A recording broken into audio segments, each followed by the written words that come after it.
Ito naman ang pag-usapan natin, mga kababayan, mga ka-GP Natics. Pag-usapan natin itong si General Torre, mga kababayan, at nagsalita na po hinggil sa ipinapakalat ngayon na fake news ng mga DDS. Yung isang video po ng isang Chinese national, kasi sinasabi nila, ang kanilang narrative ngayon ay akala ko ba wala ng karahasan or lessen na ang karahasan sa panahon ni Bongbong Bangag. Yan ang kanilang mga narrative. Eh bakit may ganito na tinataniman ng ebidensya? Ito daw po, yung Chinese. Pero ang katotohanan mga kababayan ay inuulit lamang po nila, nire-recycle galing sa baol ang mga balita nila para masira po ang gobyernong ito. Ito po ang Sir, pakinggan yung natin merong kay General Torre, mga kababayan. nangyari sa pinapalabas ngayon sa social media about an alleged Chinese victim of murder tinapon sa Kawit, Cavite, lumalabas sa social media. Totoo ba yun, sir? Alam nyo, ito na yung mga panahon na parang gusto kong sabihin na talagang ebidensya na nauubusan na talaga ng propaganda itong mga kontra ng gobyerno natin. Itong mga, alam nyo na, yung mga leanings nasa kabila. Diretsuhin na natin yung mga DDS. DDS! Nauubusan na siguro talaga sila ng bala na mga malalaking kontrobersya na mga insidente. Kaya yan, 2022 pa nangyari yan eh. Hinuhukay, literal na hinukay sa baul para palabasin lang na para bang bago. Kasi wala na silang nakitang masama ngayon na kasing sama nung panahon nila. Yan ang long and short of it. Matagal na nalinlang ang Pilipino dyan. Hanggang ngayon, lilinlangin pa rin ang Pilipino. Pasensya sila. Their word against the word of the internet. Akala kasi nila mga kababayan, yung mga nakaupo ngayon, kagaya po ni General Torre, kagaya nila nitong sila Claire Castro, eh wala nang uupo, wala nang ganyang mga tao na makukuha si Pangulong Bongbong Marcos na talagang palaban. Kaya naghahanap sila ng mga paraan, 'di ba? Naghahanap po sila ng maibabato sa gobyerno ngayon para po masira ang pundasyon.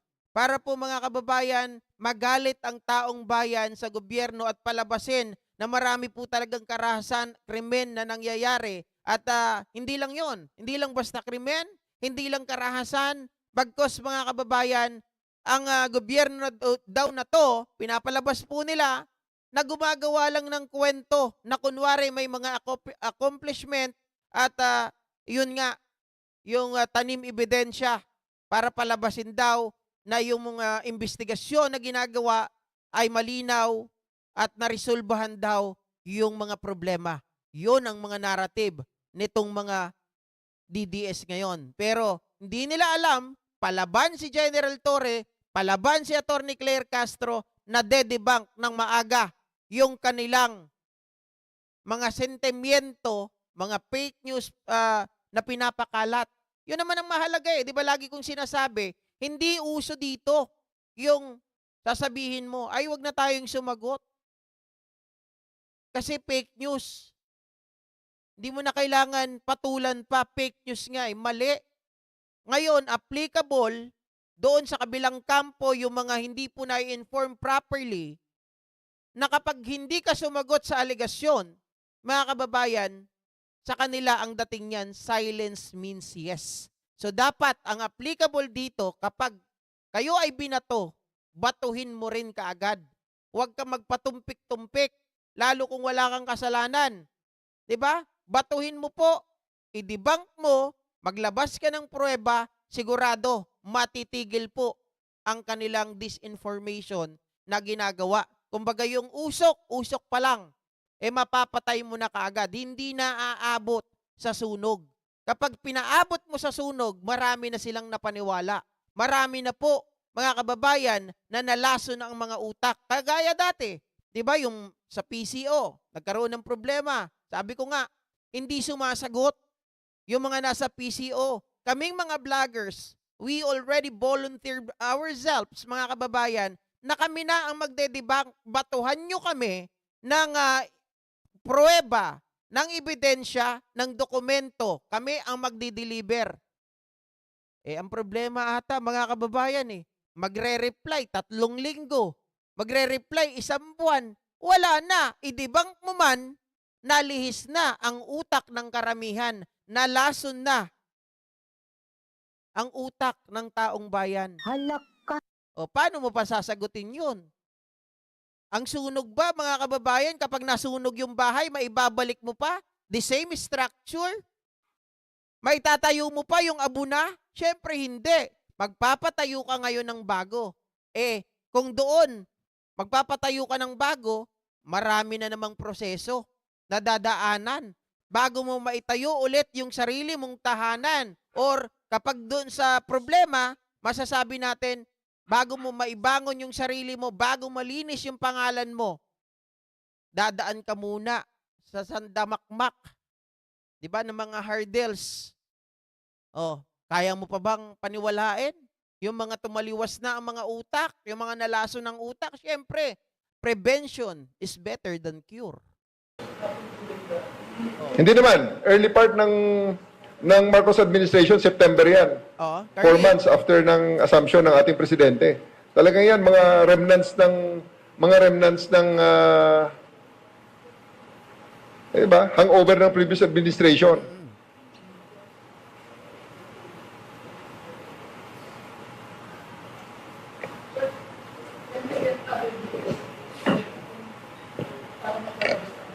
Nakilala yan Ang victim na yan is a 32-year-old Chinese national, allegedly a fugitive in China. May Interpol red notice yan. The family was contacted. They refused to cooperate with the authorities. And the cadaver is now buried in a public cemetery in Cavite. Biruin mo, mga kababayan, nailibig na pala, hinuhukay nyo pa yung video para palabasin lang na ngayon nangyari yan sa administrasyon ni Pangulong Bongbong Marcos. Mabuti na lang maagap si General Torre. Halak ka. Diba?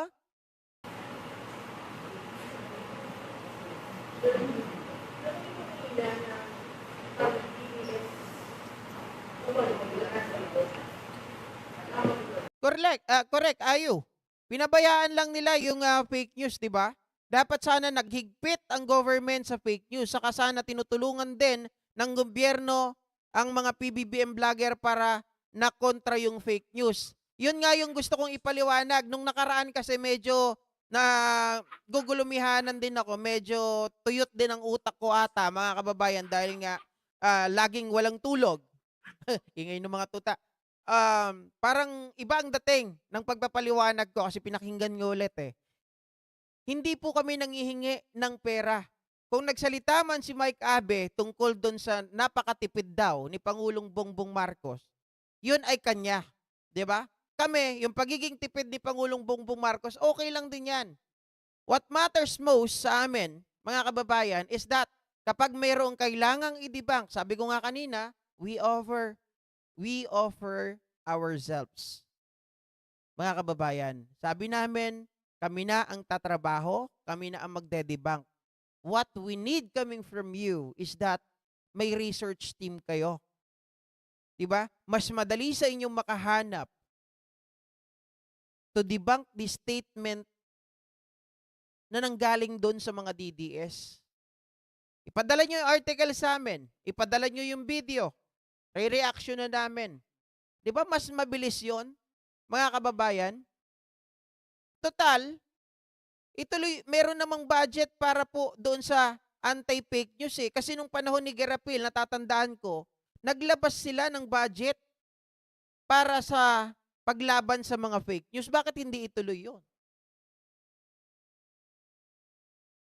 Diba? Ang ibig kong sabihin, hindi vlogger bibigyan ng budget, hindi ganon. Yung sila mismo, may sarili rin sila.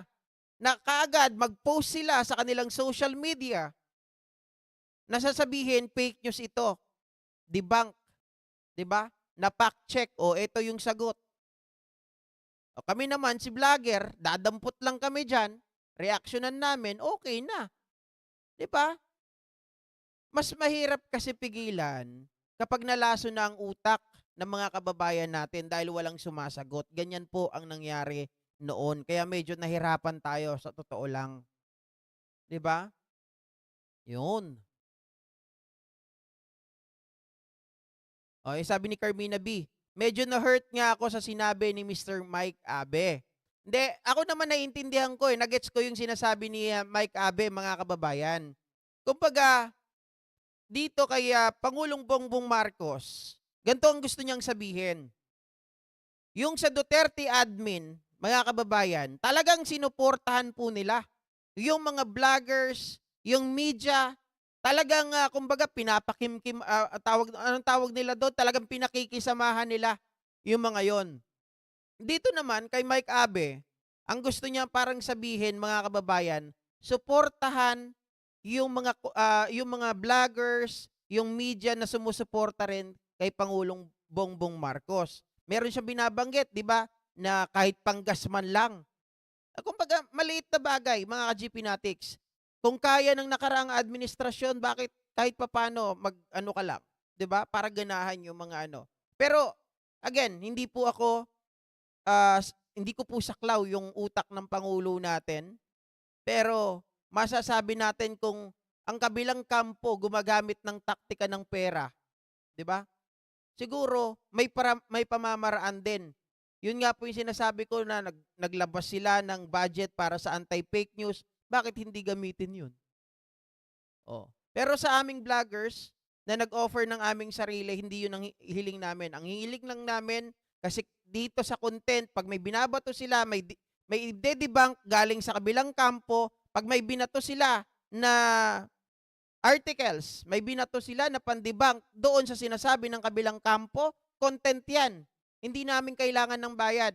Ang kailangan namin, content. Dahil sa content, kikita. Mga kababayan, sigurado po, lalong-lalo na pag maraming views. 'Di ba? Ang sarap kaya mang-debunk.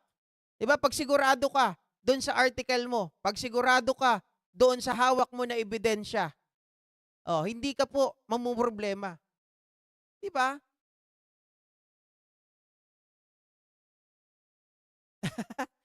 Sabi ni Rezilia Alino, mga bobo pa naman ang mga DD shit. Mga bobo pa naman ang mga DD shit, bilis maniwala sa fake news at AI, mga bobo nga. Correct, mga kababayan. Kahit yung AI nun, medyo mabagal din sila umaksyon. 'Di ba? Yun ang gusto natin. Kilos agad. Action dapat. Hindi tayo dapat magpatumpik-tumpik.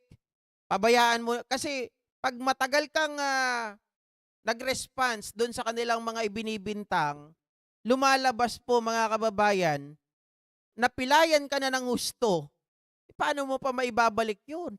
Di ba yung recovery period ay napakatagal. Paano mo pa mababawi? Pero pag sumagot ka kaagad-agad, yung usok putol. Kaya dyan kay Efelisa, medyo mabagal yung kanilang response dyan. Yung issue kay Efelisa, mga kababayan, mabagal din yan.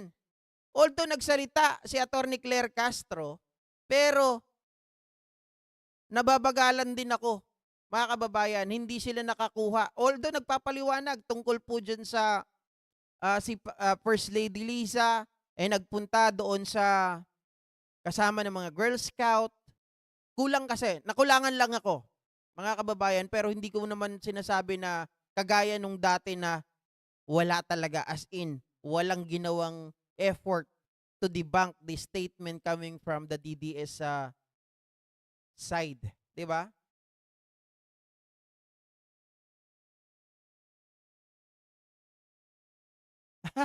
Gusto pa rin palabasin ng mga DDS na to, na mga bangag na rin ang mga alipores nito tulad ni Atty. Claire Castro. Wala na talagang silang magawang matino, mga DDS na to. Hindi lang yan, mga kababayan. Ang kanilang pinagkakalat ngayon, nakita ko sa isang post at doon sa mga DDS, meron daw relasyon si Atty. Claire Castro at si PBBM. Halak ka. Mga kababayan, kung ano-ano na lang ang naiisip Di ba si Sara ang naisip niya magpinsan daw, etong si Claire Castro at si Franz Castro. Yung ibang mga DDS ang naisip nila, magjowa daw, may relasyon daw na lihim. Etong si Attorney Claire Castro at si PBBM, Diyos mio Marimar. Hala ka. Anong klaseng utak na yan? Wala nang maibato sa gobyerno, kaya paulit-ulit na lang. Di ba? Hahanap at hahanap ng maibabato, kunwari, kahit naman na lumalabas na ng mga baliw na sila, pipilit pa rin. May maitira lang, mga kababayan. May maibanat lang. Hala ka. Ay, nako. Oo, hindi lang dapat kinukontra lang. Dapat ikulong din, di ba, CBS Vlog? Hala ka. Yun ang dapat para matauhan. Oh. Sabi ni Quincy Bilarde, Idol GP kaming mga taga Bicol, gusto namin si Torre, bakit ang dilis di nila tanggap? Hala ka. Siyempre, paano nila tatanggapin si General Torre, mga kababayan? Unang-una, si General Torre ang humuli kay Digong. Si General Torre ang humuli kay Kibuloy. Hala Si ka. General Torre ay hindi nila kayang bayaran. Teka lang, Idol, Marites ka din pala. Hala Ano, ka. saan banda? Aba, syempre, ang vlogger Marites din yan. Kapag, mga kababayan, mga ka-GP Natics, kapag kung saan po alam namin na mataas ang views, yan ang pagtutuunan namin ng pansin. Hala ka. Di ba? Ganun talaga yon. O, tahimik lang kasi ang administrasyon, iba ang katahimikan ni PBBM, kaya hindi nila mabasa ang galawan niya. Hindi. Mamona Nases, okay kay PBBM na siya ang maging tahimik. Pero sabi ko nga, dapat meron talagang nagdedebang agad-agad. Di ba? Ilang PCO secretary ang nagdaan? Si Trixie Angeles, si Gerafil, tapos si Chavez. Oh, mga kababayan, medyo nung kay Ruiz, dahil nandyan si Claire Castro, medyo naging okay na ako. 'Di ba? Yan naman lagi ko sinasabi. Kahit balikan nyo yung mga video ko na yan, consistent yan, mga kababayan, na binabato ko talaga ang PCO. Kami nila, Mami Peng. Kasama pa namin yan sa Viber dati. Ay, hindi pala ako. Si Mami Peng kasama nila sa Viber. Na nangihingi na pandibang itong sila Mami Peng nagre-reply. 1 buwan o kaya 2 linggo, wala na. Usok na.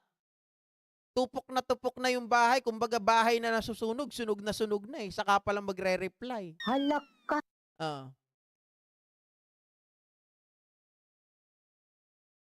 Ano to? Sabi ni Albert Gostro, bobo, relasyon na may sabuhatan na iyon pagkaintindi. Hala ka. Sorry, di ko na-gets yung sinasabi mo. Ano ba pinag-uusapan natin dyan? Albert Pengosro. Carmina Biak, GP, nalobat na ako. Hala ka. Iyak, tapos nalobat? Iyak. Kala ko, iyak. Yari ka. Iyak pala. Kaya maraming GF para mapagtaguan ng mga nakulimbat ni Duterte. Hala ka. Ako po. Huwag niyong itulad si PBBM kay Digong na manyaki, sama-sama mga kabit at legal wife. Wow, sana all Digong. Idol, ano na pala ang latest sa kaso na missing sa Bungeros? Hala ka. Ayan po, Sir Carling, panoorin mo na lang, ibalik mo na lang yung topic kanina. Diba? Yan lang yon. Ano pa ba meron tayo? Oy, eto